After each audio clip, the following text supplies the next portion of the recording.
అక్కడ ఉన్నది దళితులు ఒక 36% ఉంటారు అమరావతి సరౌండింగ్స్ లో. ఆడవాళ్ళని దుర్భాషలు ఆడుకునేది చాలా తప్పు. అది అందరూ ఖండిస్తాం.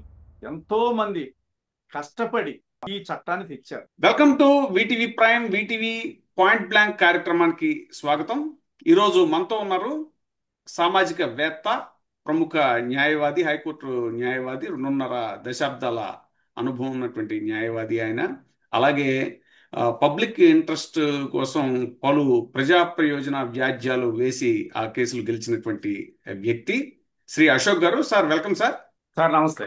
సార్, ఈరోజు మనం చూసినట్లయితే సీనియర్ పాత్రికేయులు కొమ్మినేని శ్రీనివాసరావు గారి అరెస్టు విషయంలో చాలా సెక్షన్ల కింద కేసులు పెట్టారు సార్. ముఖ్యంగా ఎస్సీ ఎస్టీ అట్రాసిటీ కేసు. అసలు ఈ సెక్షన్ కింద కేసు ఎలా పెడతారని హైకోర్టు కూడా వ్యాఖ్యానించినట్టు తెలుస్తుంది.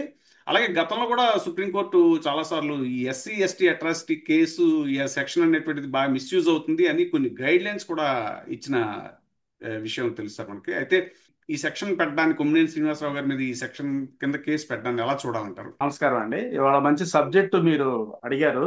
ప్రజెంట్ బర్నింగ్ ఇష్యూగా నడుస్తుంది కాబట్టి ఈ ఎస్సీ ఎస్టీ యాక్ట్ అంటే పిఓఏ యాక్ట్ కూడా అంటారు దీన్ని, ఇంకొక పేరు దానికి షార్ట్ కట్. దీని మీద కేసు నమోదైతే ఇమీడియట్ గా అరెస్ట్ చేయాలి అనేది ఇదివరకు ఉండేదండి. దీన్ని కొంతమంది ఉద్దేశపూర్వకంగా మిస్యూజ్ చేస్తున్నారు, మిస్యూజ్ జరుగుతుందని కొన్ని ఫిర్యాదులు అందటంతో సుప్రీంకోర్టు, హైకోర్టులు ఏం చేసినాయి అంటే అండి, అరెస్టులు వెంటనే చెయ్యొద్దు, ముందు కేసు రిజిస్టర్ చేసిన తర్వాత కొంత దర్యాప్తు చేసి అందులో వాస్తవం ఉందంటే అప్పుడు ఆ ముద్దాయిని అరెస్ట్ చేయండి అనేది ఒక సవరణ చేసిందనమాట. చేస్తే దీని మీద ఏమైందంటే కొన్ని దళిత సంఘాలు కానివ్వండి, పౌర హక్కులు కానివ్వండి, ఇంకా కొన్ని సంఘాలు సొసైటీ కోసం పోరాటం ఎవరైతే చేస్తారో వాళ్ళందరూ కలిసి ఎస్సీ ఎస్టీ వారికి, దళితులు ఎవరైతే ఉన్నారో వారికి ఉన్నదా ఏకైక వెపన్ ఇది ఒకటే, దీన్ని కూడా ఈ విధంగా వెంటనే అరెస్టులు లేవు అనుకుంటే వీళ్ళకి కరెక్ట్ జస్టిస్ జరగదు, ఇది చాలా మిస్యూజ్ అయిపోద్దండి.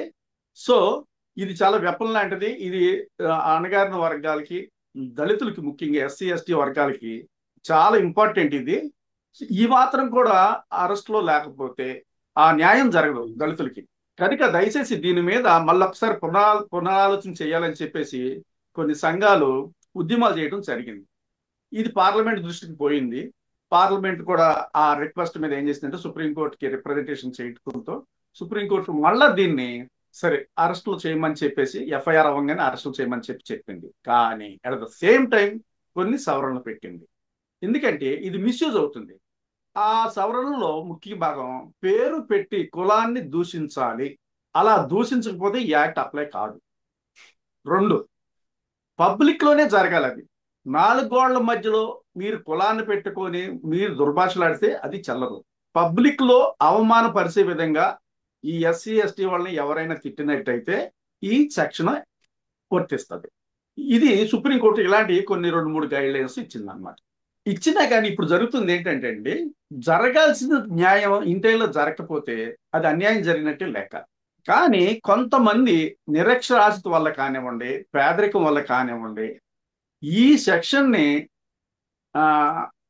చాలా మిస్యూజ్, అది ఉద్దేశపూర్వకంగా కొంత, దురుద్దేశంతో కొంత, తెలియనితనం కొంత, దీని మీద నాలెడ్జ్ లేక కొంత ఈ సెక్షన్ని మిస్యూజ్ జరుగుతుంది. ముఖ్యంగా ఈ సెక్షన్ ఎంత పవర్ఫుల్ అంటే అండి, ఆ రోజు డాక్టర్ బిఆర్ అంబేద్కర్ గారు ఆయన ఆధ్వర్యంలో రాసిన ఈ రాజ్యాంగం వల్ల ఈ అణగారిన వర్గాలకి న్యాయం జరగకపోతే, ఈ అన్యాయం జరిగిన, అవమానాలు జరిగిన చాలా సమస్యలు ఎదుర్కోవాల్సి వస్తుందని ఈ సెక్షన్ని చాలా మంచి ఆయుధంగా అప్పచెప్పడం జరిగింది. కానీ కొంతమంది స్వార్థపరులు ఏం చేస్తున్నారంటే ఈ సెక్షన్ని చాలా దారుణంగా వైలేట్ చేస్తున్నారు. దీంతో ఏమవుతుందంటే నిజమైన బాధితులు ఎవరైతే ఉన్నారో వారికి న్యాయం దక్కట్లేదు. ఇప్పుడు మీరు ఇంత ఒక క్వశ్చన్ వేశారు నన్ను. మొన్న మన సాక్షి టీవీలో పోస్ట్గా పనిచేసే మన కేఎస్ఆర్ గారిని కూడా అరెస్ట్ చేసి దీని మీద ఎస్సీ ఎస్టీ అట్రాసిటీ యాక్ట్ పెట్టారు అని మీరు ఇప్పుడు చెప్పారు.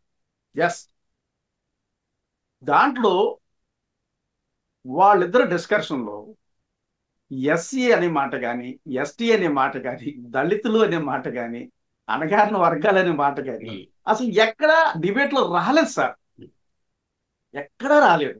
డైరెక్ట్ గా కానీ ఇండైరెక్ట్ గా కానీ ఎక్కడా రాలేదు. దాన్నే మంగళగిరి కోర్టు మ్యాజిస్ట్రేట్ గారు క్వశ్చన్ చేశారు. యాక్చువల్ గా కోర్టు క్వశ్చన్ చేసేదాకా ఈ ఇన్వెస్టిగేషన్ చేసే ఆఫీసర్ ఎందుకు ఉండాలండి?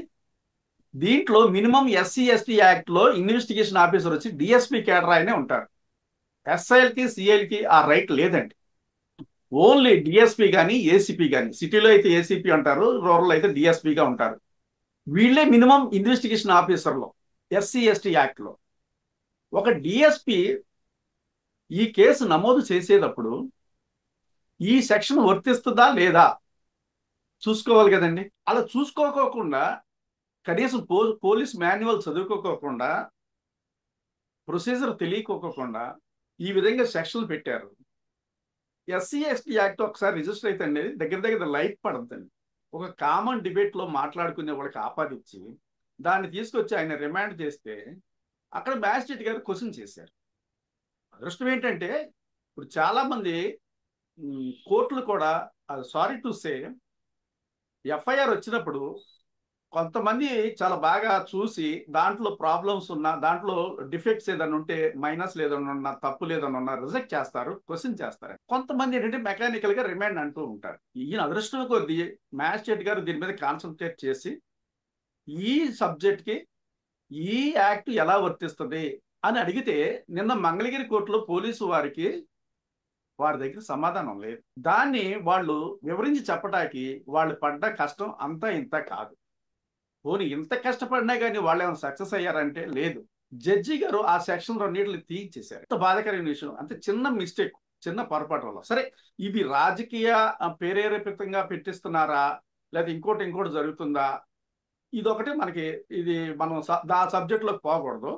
ఎందుకంటే ప్రజెంట్ ఈ సెక్షన్ ఎంత మిస్యూజ్ అవుతుంది అని మీరు అడిగిన దాని మీద నేను చెప్తున్నాను. దళిత సోదరులు సోదరీమణులకు నేను చెప్పేది ఏంటంటే, తాత్కాలికంగా ఈ పార్టీ ఆ పార్టీ కాదు, ఏ రాజకీయ పార్టీ అయినా వాళ్ళ తాత్కాలిక ప్రయోజనాల కోసం పావులుగా వీళ్ళని వాడుకుంటున్నారు. పావులుగా వీళ్ళని వాడుకొని ఈ చట్టాల ద్వారా వాళ్ళ టార్గెట్లు ఎవరైతే ఉన్నారో వాళ్ళని పనిష్ చేయటానికి ప్రయత్నాలు జరుగుతున్నారు. ఇందులో పావుగా మారింది ఎవరయ్యా అంటే ఎస్సీ ఎస్టీ, ఈ అణగారిన వర్గాలే. ఇది చాలా ప్రమాదం. తాత్కాలిక ప్రయోజనాల కోసం గనక ఈ చట్టాన్ని మనం మిస్యూజ్ చేస్తే రాబోయే రోజుల్లో దళితులకి రక్షణ లేకుండా పోదు. ఇది చాలా ప్రమాదం. ఇది మనం సొసైటీకి చాలా బ్యాడ్ సంకేతాలు ఇస్తున్నాం. మన వారసులకి చాలా నష్టం చేకూరుస్తున్నాం. ఇది చాలా మంది గ్రహించాలి. ఈ దళిత సోదరులు ఎవరైతే ఉన్నారో చాలా మంది గ్రహించాలి. మీరు కొన్ని రాజకీయ పార్టీల చేతిలో పావులుగా మారవద్దు. ఈ చట్టాలు మనకి చాలా అవసరమైన చట్టాలు. వీటిని కాపాడుకోవాల్సిన బాధ్యత ప్రతి ఒక్కరి మీద ఉంది. అమరావతి రాజధానిలో ఇప్పుడు దీంట్లో కంప్లైంట్ ఇచ్చిన వాళ్ళు ఎవరు? ఒక దళిత సోదరి ఎవరో ఇచ్చినట్టు నాకు తెలిసింది. అక్కడ ఉన్నది దళితులు ఒక 36% ఉంటారు అమరావతి సరౌండింగ్స్ లో. కానీ మిగిలిన రిమైనింగ్ 36 తీసేస్తే 64% మిగిలిన వేరే క్యాస్ట్లు వేరే వాళ్ళు ఉంటారు. కానీ ఇక్కడ క్యాస్ట్ పేరు పెట్టి ఎక్కడ తిట్టలేదు. ఆడవాళ్ళని దుర్భాషలు ఆడుకునేది చాలా తప్పు. అది అందరూ ఖండిస్తాం, అది వేరే విషయం. ఈ ఒక్క దళిత సోదరునే తీసుకొచ్చేసి ఆమెతో కంప్లైంట్ ఇప్పించేసి SC ST act, atrocity act ఏదైతే ఉందో అది ఇంప్లిమెంట్ చేయటం కోసమే ఈ దళిత సోదరుని కంప్లైంట్ గా చూపించారా? ఇంత చేస్తే ఆ సోదరి చూసుకోవాలి కదండి కంప్లైంట్ ఇచ్చినప్పుడు. ఇందులో ఆమెను తిట్టినట్టు కానీ, దళితులను తిట్టినట్టు కానీ ఎక్కడ డైరెక్ట్ గా కానీ ఇండైరెక్ట్ గానీ లేదు. దీనివల్ల ఏమవుతుందంటే చాలా మిస్యూజ్ అయిపోతుంది యాక్ట్. అంటే పబ్లిక్ లోకి రాంగ్ డైరెక్షన్ పోతుంది అనమాట. రేపొద్దున నిజంగా విక్టిమ్ ఎవరైతే ఉన్నారో, నిజంగా దళిత స్త్రీ ఎవరైనా సఫర్ అయ్యి, ఉన్నత వర్గాల వల్ల సఫర్ అయ్యి మళ్ళీ ఇదే టైంలో పోలీస్ స్టేషన్కి వెళ్ళి కేసు పెడితే పోలీసు వారు మరి ఏ విధంగా స్పందిస్తారు? ఇప్పుడు ఆ పోలీసు వారు అవమానపడ్డారు కదా కోర్టులో. నిజంగా విక్టిమ్కి న్యాయం జరుగుద్దో దీనివల్ల? వాళ్ళు సఫర్ అవుతారు కదండి. కొన్ని రాజకీయ పార్టీలకి సపోర్ట్ చేయటమో లేకపోతే కొంతమంది బడాబాబులకు సపోర్ట్ చేయటమో, దానికోసం నువ్వు ఈ యాక్ట్ ని మిస్యూజ్ చేయటం వల్ల వాళ్ళ చేతిలో పావుగా మారి ఇలా చేయటం వల్ల ఏమవుతుందంటే నిజమైన బాధితులకి న్యాయం జరగదు రాబోయే రోజుల్లో. సొసైటీలో ఇది చాలా ప్రమాదమైన విషయం. కనుక ఇది ఎంతో మంది కష్టపడి ఈ చట్టాన్ని తెచ్చారు. దీన్ని మనం ఎంత జాగ్రత్త కాపాడుకోవాలి. ఇప్పుడే సబ్స్క్రైబ్ చేయండి, లైక్ చేయండి, షేర్ చేయండి. VTV ప్రైమ్, నీ ఉత్తమాభిరుచుల సమ్మేళనం.